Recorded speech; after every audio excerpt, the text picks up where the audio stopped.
ചിലർ കുടിലുകളിൽ ഫോട്ടോഷൂട്ട് നടത്തുന്നു. ദരിദ്രരുടെ വേദന മനസ്സിലാക്കാൻ പാഷൻ വേണം. മോദി പാർലമെന്റിൽ നന്ദിപ്രമേയ ചർച്ചയിൽ മറുപടി പറയുന്നതിനിടെ കോൺഗ്രസിനെയും രാഹുൽ ഗാന്ധിയെയും രൂക്ഷമായി വിമർശിച്ച് പ്രധാനമന്ത്രി നരേന്ദ്രമോദി. രാഷ്ട്രപതി ദ്രൗപദി മുർമുവിന്റെ പ്രസംഗത്തെക്കുറിച്ചുള്ള രാഹുൽ ഗാന്ധിയുടെ പരാമർശത്തെ പ്രധാനമന്ത്രി മോദി രൂക്ഷമായി വിമർശിച്ചു. ദരിദ്രരുടെ കുടിലുകളിൽ ഫോട്ടോ സെഷൻ നടത്തുന്നവർക്ക് രാഷ്ട്രപതിയുടെ പ്രസംഗം ബോറടിപ്പിക്കുന്നതായി തോന്നും. അടുത്ത 25 വർഷത്തേക്കുള്ള ലക്ഷ്യപത്രമാണ് രാഷ്ട്രപതി അവതരിപ്പിച്ചത്. ദാരിദ്ര്യ നിർമ്മാർജ്ജനം ലക്ഷ്യം കണ്ടു. രാജ്യത്തെ 25 കോടി ജനങ്ങളെ ദാരിദ്ര്യത്തിൽ നിന്ന് കരകയറ്റിയെന്നും പ്രധാനമന്ത്രി പറഞ്ഞു. രാഷ്ട്രപതിയുടെ പ്രസംഗത്തിന്മേലുള്ള നന്ദി പ്രമേയത്തിന് മറുപടി നൽകാൻ രാജ്യത്തെ ജനങ്ങൾ എനിക്ക് 14ാം തവണയും അവസരം നൽകിയതിൽ ഞാൻ വളരെ ഭാഗ്യവാനാണ്. ജനങ്ങളോട് ഞാൻ ആദരപൂർവ്വം നന്ദി പറയുന്നു, മോദി പറഞ്ഞു. BJP നേതൃത്വത്തിലുള്ള NDA സർക്കാർ തങ്ങളുടെ സമ്പാദ്യം ശീഷ് മഹൽ നിർമ്മിക്കാൻ വേണ്ടിയല്ല, രാജ്യം നിർമ്മിക്കാൻ വേണ്ടിയാണ് ഉപയോഗിച്ചത്.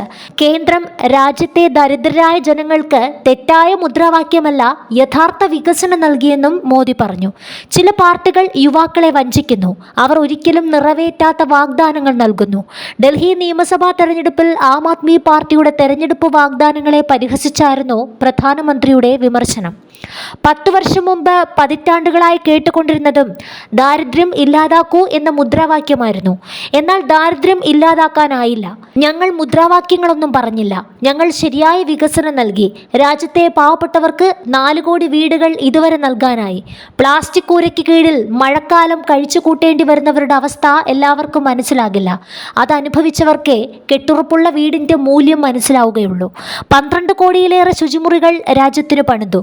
ചില നേതാക്കൾ ആഡംബര ഷവറുകളിൽ ശ്രദ്ധിച്ചപ്പോൾ ഞങ്ങളുടെ ശ്രദ്ധ ഓരോ വീട്ടിലും വെള്ളം എത്തിക്കുന്നതിനെ കുറിച്ചാണ്. പാവപ്പെട്ടവരുടെ കുടിലുകളിൽ ഫോട്ടോ സെഷൻ നടത്തി നേരം പോക്കുന്നവർക്ക് പാർലമെന്റിൽ പാവപ്പെട്ടവരെക്കുറിച്ച് പറയുന്നത് ബോറിംഗ് ആയി തോന്നുമെന്ന് പ്രധാനമന്ത്രി പറഞ്ഞു.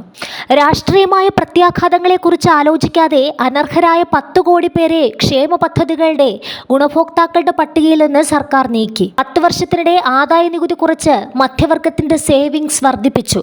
2014 മുമ്പ് നികുതി ബോംബുകളും ബുള്ളറ്റുകളുമായിരുന്നു തൊടുത്തുവിട്ടത്. അന്ന് ജനങ്ങളുടെ ജീവിതത്തെ ബാധിച്ചു. ഞങ്ങൾ ക്രമേണ ആ മുറിവുണക്കിയെന്നും അദ്ദേഹം അവകാശപ്പെട്ടു. 2013-14 കാലഘട്ടത്തിൽ 2 ലക്ഷം രൂപ വരെയായിരുന്നു ആദായ നികുതി പരിധി. എന്നാൽ ഇപ്പോൾ അത് 12 ലക്ഷമായി ഉയർത്തി. ഞങ്ങൾ മുറിവുണക്കുക മാത്രമല്ല, അതിനു മുകളിൽ ബാൻഡേജ് ഇട്ടിരിക്കുകയാണെന്നും പ്രധാനമന്ത്രി വ്യക്തമാക്കി.